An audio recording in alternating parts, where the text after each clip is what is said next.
Estamos de Bíblia aberta em Atos capítulo 2. Um capítulo muito interessante para a vida da Igreja em geral. Percebemos então a semana passada que nós, enquanto Igreja, devemos viver no poder do Espírito Santo para cumprirmos a missão dada por Deus de fazermos discípulos em todas as nações.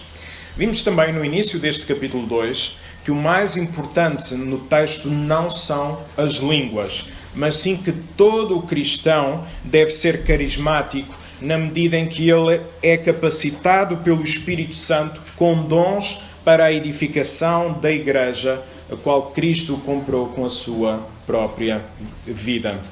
Depois entendemos que nós não devemos andar à procura de experiências místicas.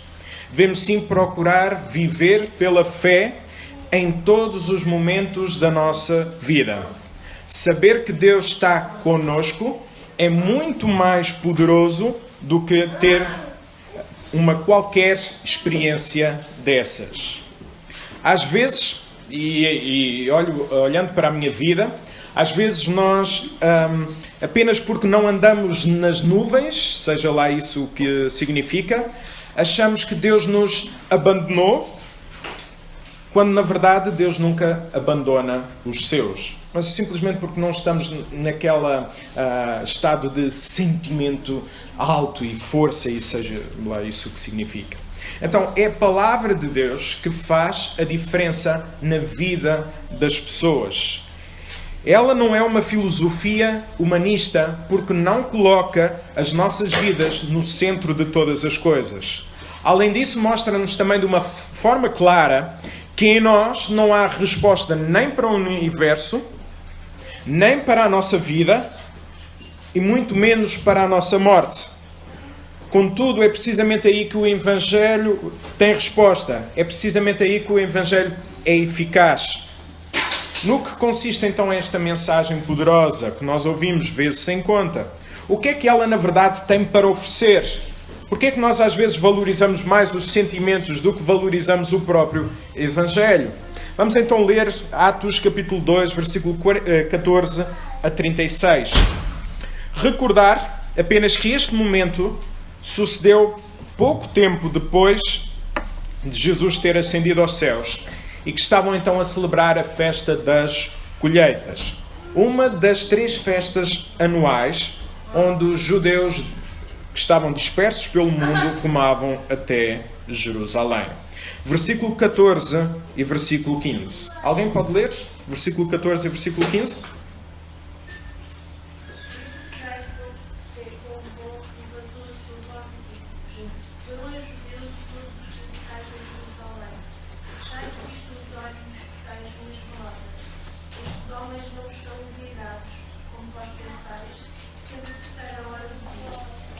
Terceira hora do dia, são mais ou menos na nossa hora, são 9 horas da manhã. Ao lermos então este texto, nós podemos achar... pastor, desculpe, mas há pessoas que antes das 9 da manhã podem muito bem estar bêbadas, não é? Quer dizer, eu lembro-me quando estava em Tondela, antes de ir trabalhar, ia ali a um café perto da igreja e já estavam pessoas a começar a beber logo pela manhã. Então, porquê é que Pedro estava a usar este argumento? Se nós formos então a ver o contexto da altura, este ponto do apóstolo Pedro torna-se muito importante e muito válido, porque nenhum judeu, antes das 9 da manhã, bebia por causa das suas devoções matinais. E ainda por cima, porque estavam numa festa tão simbólica. Então Pedro está a dizer, cuidado, eles não estão bêbados. São 9 da manhã. Esta hora os judeus não bebem. Nenhum judeu bebe. Deixem isso. Não é nada disso. Qual é a explicação, então, para aquilo que aconteceu? O fenómeno das línguas. Versículo 16 a versículo 20. Diz o seguinte.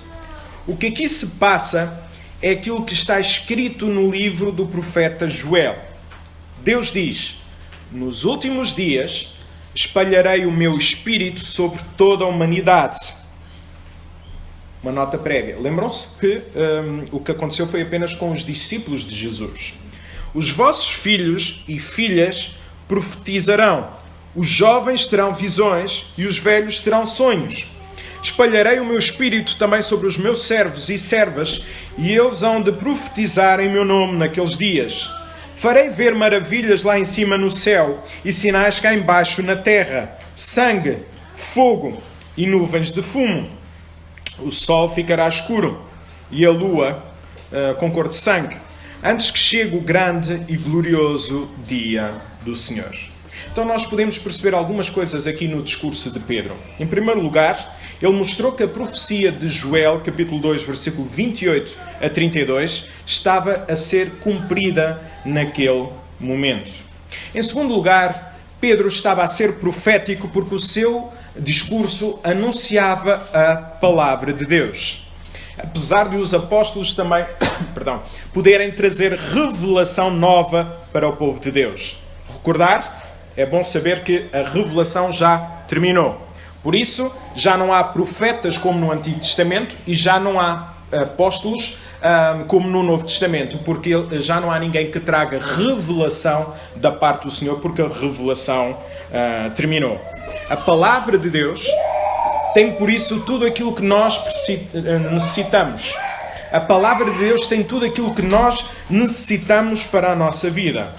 Além disso, nós podemos ver também o terceiro ponto no versículo 21.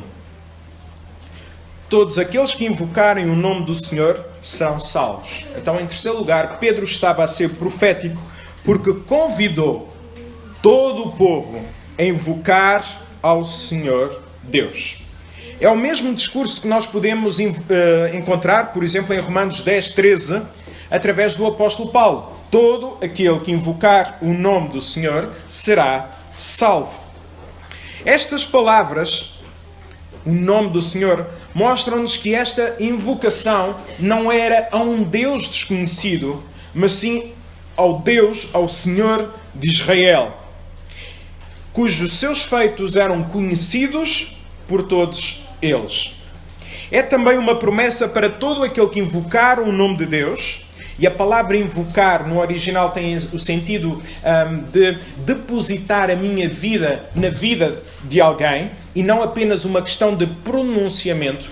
E às vezes pode haver a ideia de que basta invocar, dizer o nome certo, porque há uma heresia que afirma isso, basta invocar o nome certo de Deus e então nós seremos salvos. Não, invocar, a ideia no original é eu deposito a minha vida, nas mãos do nosso bom Deus. Então, uma promessa para que todo aquele que invocar o nome do Senhor Deus será salvo, independentemente de onde venha, independentemente de quem seja.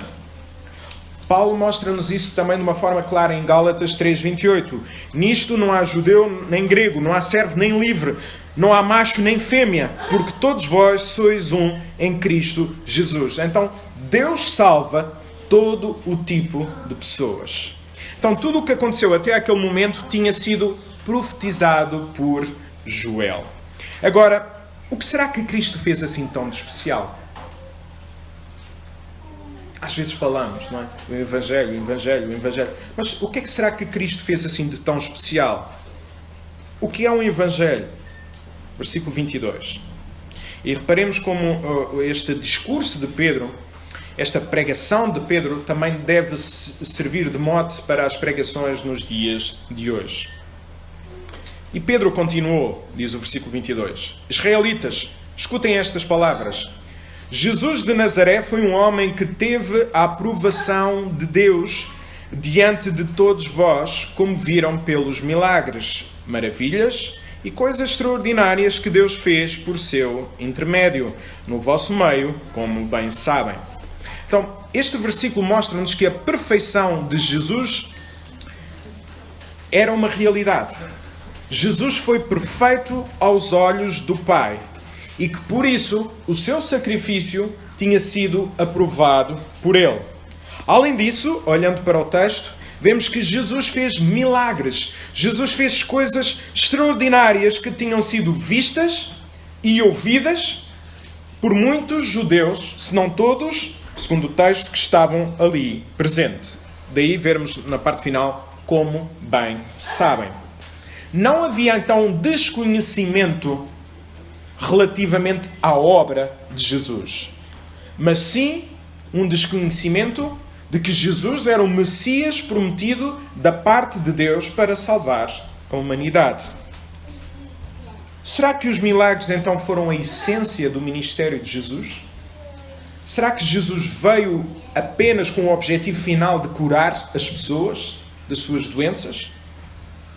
Será que Jesus quer que os seus seguidores o desejem apenas para poderem ser curados, verem os seus problemas resolvidos? Será que este texto está aqui para mostrar-nos que nós devemos andar atrás dos milagres de Jesus e que isso de facto é o mais importante, porque onde há milagres há a presença de Deus?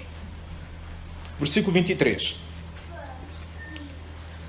Jesus foi entregue conforme o plano previsto na sabedoria de Deus e vocês mataram, crucificando por meio de homens iníquos. Este aspecto é fundamental então para o entendimento do Evangelho. Em primeiro lugar, a morte de Jesus. 1 Coríntios 1:18.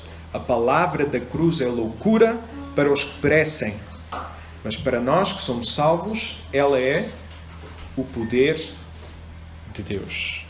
Apesar daqueles homens terem o desejo maligno de matar Jesus, as suas ações estavam de acordo com aquilo que Deus determinou que ia acontecer.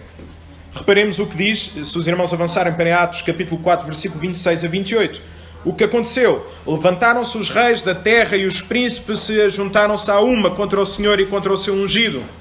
Porque verdadeiramente contra o teu santo filho Jesus, que tu ungiste, se ajuntaram não só Herodes, mas Pôncio Pilatos com os gentios e os povos de Israel. Isto foi o que aconteceu. Qual a razão? Para fazerem tudo o que a tua mão e o teu conselho tinham anteriormente determinado que se havia fazer. Assim sendo, a ida de Jesus à cruz não foi um acidente que aconteceu.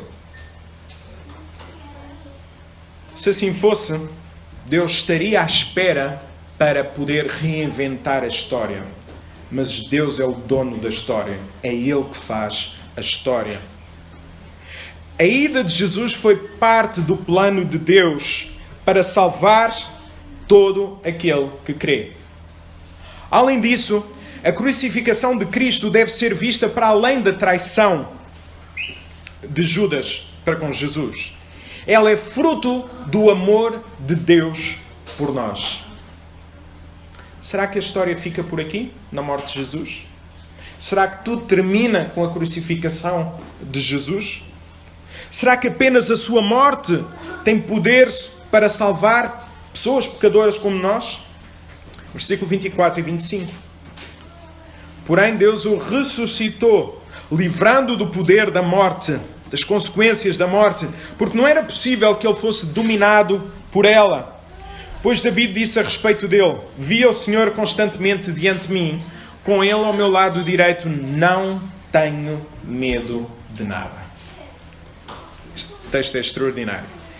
Via o Senhor constantemente diante de mim, com ele, sabendo que ele está ao meu lado, não tenho medo de nada. Então, para termos o entendimento do Evangelho, em primeiro lugar, temos que perceber a sua morte. Em segundo lugar, que Cristo ressuscitou. Deus ressuscitou o seu único Filho. Logo, Cristo não está morto, pois venceu a morte, derrotou o pecado, desfez a obra do diabo na vida dos cristãos. Já não somos mais considerados inimigos de Deus, mas sim filhos de Deus. Além disso, Jesus cumpriu a lei no nosso lugar e satisfez assim a justiça de Deus. É tendo isto em mente que nós podemos dizer que em Cristo nós somos verdadeiramente livres. Às vezes nós ainda não compreendemos esta liberdade. Qual então a importância da ressurreição? E às vezes nós olhamos apenas para a ressurreição de Jesus, e desculpem a generalização, quando pensamos ou na ceia, ou então no culto de Páscoa. Qual a importância? Paulo responde em 1 Coríntios 15:17. Se Cristo não ressuscitou, é vã a vossa fé. e ainda permaneceis no pecado. Daí que nós, então, valorizamos muito a sua morte, mas também valorizamos muito a sua ressurreição. A ressurreição é, então, a garantia que já não permanecemos nas consequências do pecado, na nossa relação com Deus. Por outro lado, quais as consequências para a nossa vida, além desta enorme segurança que Cristo cumpriu tudo no nosso lugar e nós somos salvos por causa daquilo que Cristo fez, permanecemos salvos por causa daquilo que Cristo fez, porque nós não somos salvos por causa das nossas obras, nós não continuamos a ser salvos por causa das nossas obras, mas sim por causa daquilo que Cristo fez. Para além disto, qual é a enorme segurança que nós podemos sentir? Versículo 26 a 28. Por isso, o meu coração está contente e as minhas palavras são alegres. Também o meu corpo descansará em esperança, porque tu não me abandonarás no mundo dos mortos, nem permitirás que o teu santo apodreça no sepulcro. Mostraste-me os caminhos da vida, e a tua presença me encherá de alegria. Então, para termos o entendimento correto do Evangelho, em primeiro lugar, temos que perceber a morte de Jesus, que Ele ressuscitou. Em terceiro lugar, que nele há alegria e esperança. Vejo muitos cristãos, até porque olho para o espelho e vejo-me a mim próprio, vejo muitos cristãos sem a alegria de pertencer a Cristo. Creio que se isto acontecer, é porque perdemos momentaneamente a dimensão daquilo que fomos libertados e como isso transforma a nossa vida diária. Um cristão triste, desiludido com a vida, não está a perceber aquilo que Cristo fez na cruz.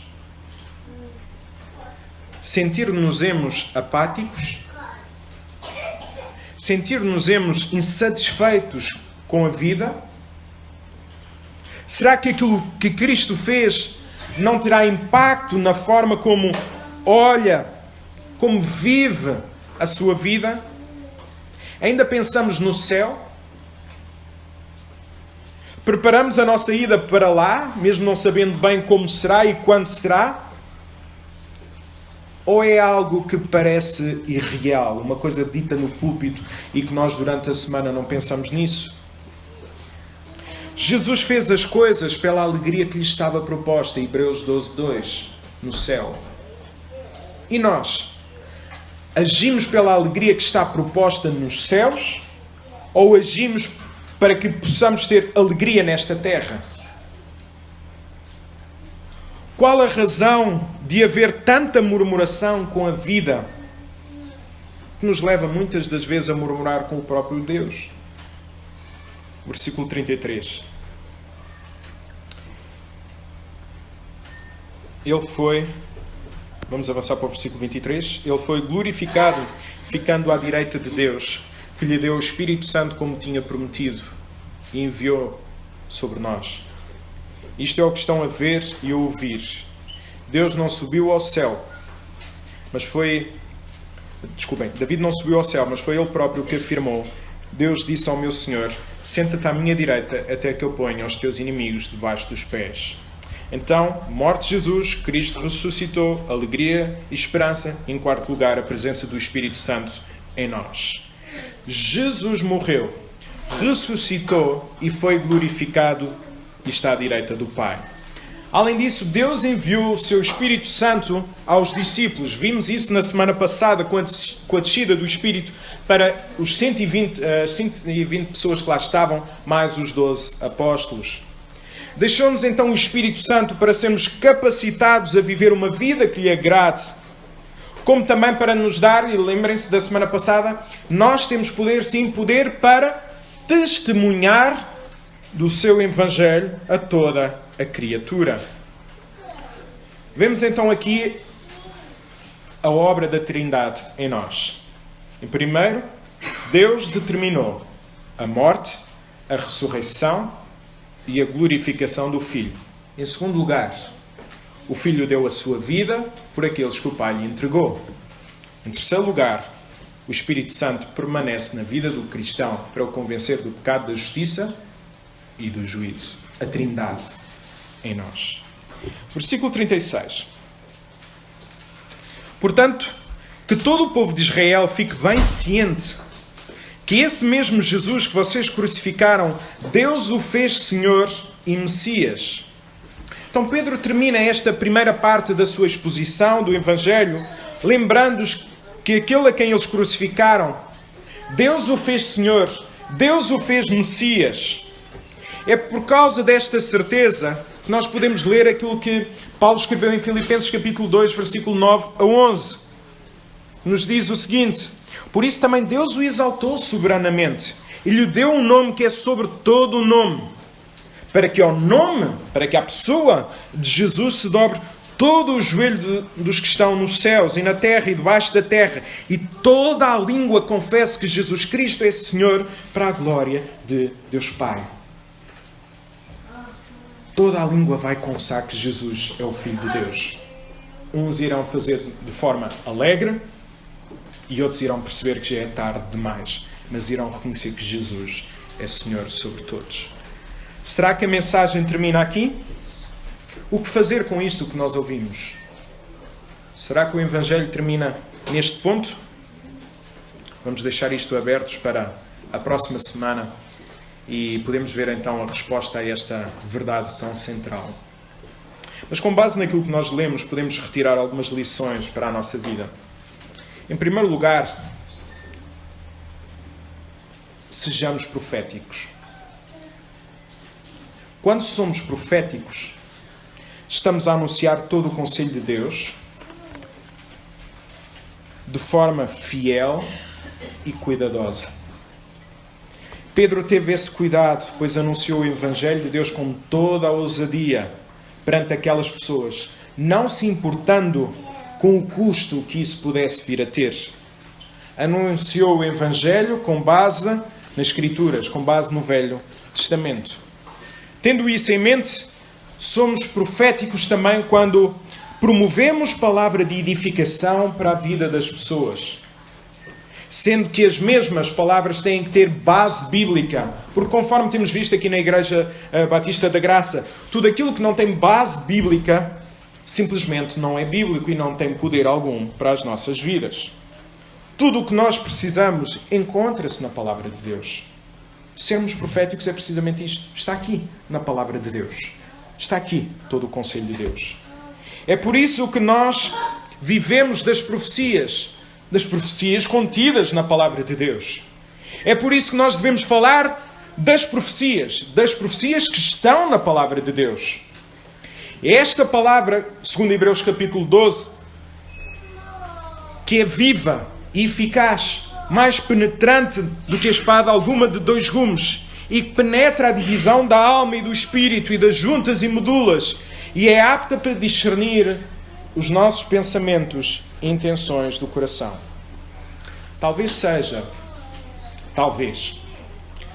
por isso que haja um abandono da palavra de Deus na vida de muitas comunidades, na vida de muitas famílias, a nível pessoal, porque a Bíblia tem poder para discernir os nossos pensamentos, as nossas motivações e colocar-nos no caminho certo, um caminho que glorifique a Deus. Então fugimos da palavra muitas das vezes porque não queremos mudanças. Pode ser que tenhamos também vergonha de admitir a nossa necessidade. E então deixamos de investir no estudo da palavra de Deus. Todo cristão é um necessitado e deve desconfiar das suas ações. Sempre. E por isso precisa de estar a ler a palavra diariamente.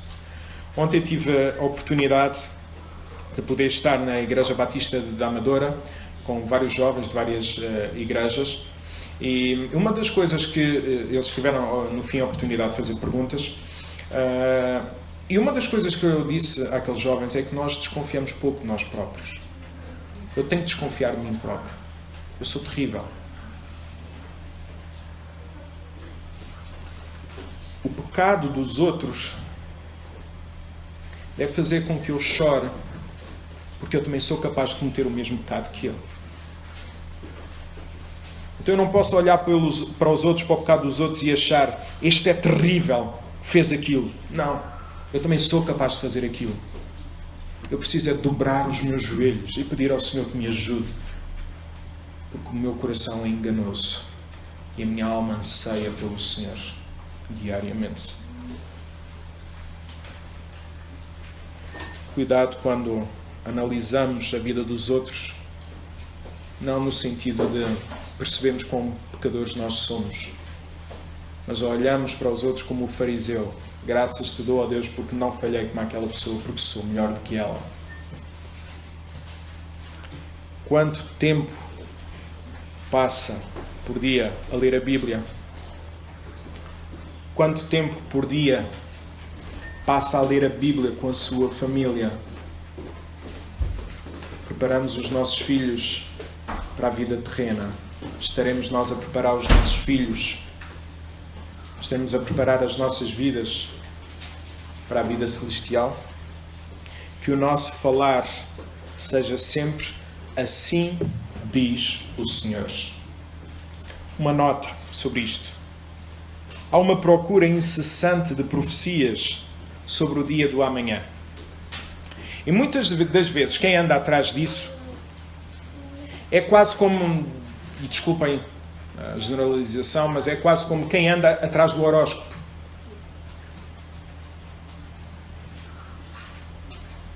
O medo com aquilo que irá acontecer e não com o sentido de saber qual é a vontade de Deus. E se nós quisermos saber qual é a vontade de Deus, e ontem foi uma dessas perguntas, vamos à palavra.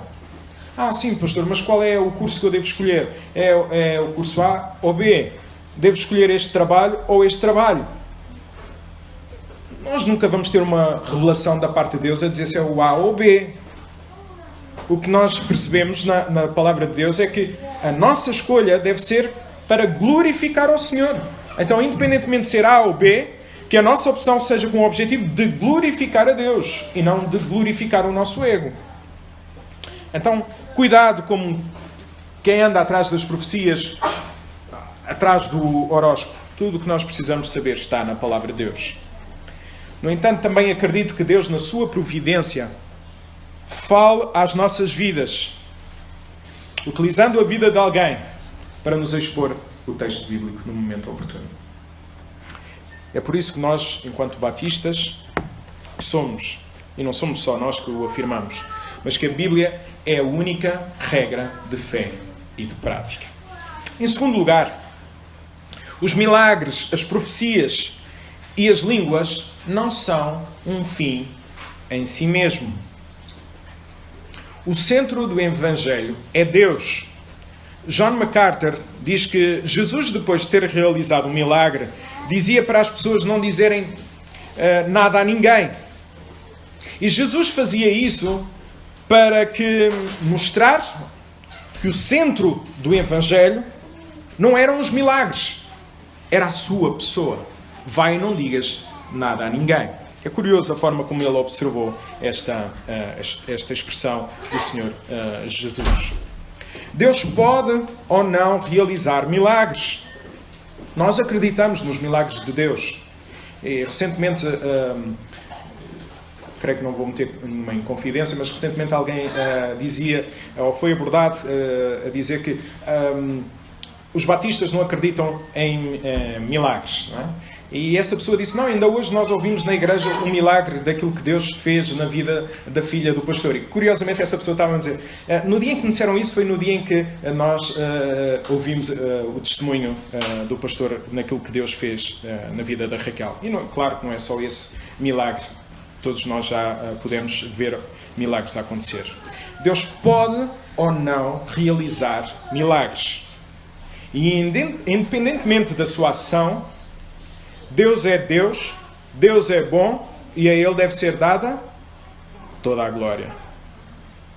Todo o livro de Atos mostra-nos que a prioridade principal da vida da igreja é a pregação da palavra, uma pregação fiel. Não coloquemos nem os milagres, nem as línguas e nem as profecias ou como alguém dizia, como as profetadas, como prioridade principal. Porque todas essas coisas, tudo aquilo que Deus possa agir, tudo aquilo que Deus faz nas nossas vidas, visa a glória de Deus e não a nossa glória pessoal. Deus faz milagres. Acredito que Deus, na sua providência, possa dar um aviso a alguém. Acredito, não elimino isso por completo. Mas isso acontece não com o objetivo de engrandecer. Ali o pastor faz milagres. Não é? Ali na Igreja da Graça, milagres acontecem. Não. Deus é o Deus dos milagres. Deus é a pessoa mais importante, ou a pessoa importante nas nossas vidas. Não coloquemos então essas coisas como o cartaz da nossa igreja. Os milagres, as profecias, ou até as línguas, podem vir de Deus, como também podem vir do diabo. Mateus 7, 22 a 23. Muitos me dirão naquele dia: Senhor, Senhor, não profetizámos nós em Teu nome? Em Teu nome não expulsámos demónios? Em Teu nome não fizemos muitas maravilhas? Então lhes direi abertamente: nunca vos conheci. Apartai-vos de mim, vós que praticais a iniquidade. Logo, essas coisas não são um atestado da presença de Deus na vida da comunidade. A presença de Deus é confirmada na nossa comunidade quando a palavra é lida, quando a palavra é orada, quando a palavra é pregada, quando a palavra é cantada e visível nas nossas vidas. Que isso seja então uma realidade em nós. Terceiro e último lugar, o Evangelho combate a insatisfação existente na nossa vida. O problema da insatisfação na nossa vida é que se ela não for resolvida em Jesus Cristo, seremos uns eternos insatisfeitos onde quer que estejamos e com aquilo que nós temos. Repito, o problema da insatisfação da nossa vida é que se ela não for resolvida em Cristo Jesus, seremos uns eternos insatisfeitos onde quer que estejamos e com aquilo que temos. Estaremos nós insatisfeitos com a vida? Somos murmuradores? Será que o nosso coração está duro perante a palavra de Deus? Ouvimos, cantamos, como o povo costuma dizer, e com razão às vezes, entra a 100 e sai a 200. Não faz nada em nós. O que fazer quando o nosso coração está duro? O que fazer quando nós cantamos, quando nós oramos, quando nós lemos a palavra e não vemos mudança nas nossas vidas, não temos prazer de estar na comunhão com Deus? Dobre os seus joelhos. Fale com Deus e clame por misericórdia. Certamente que Deus o abençoará ricamente.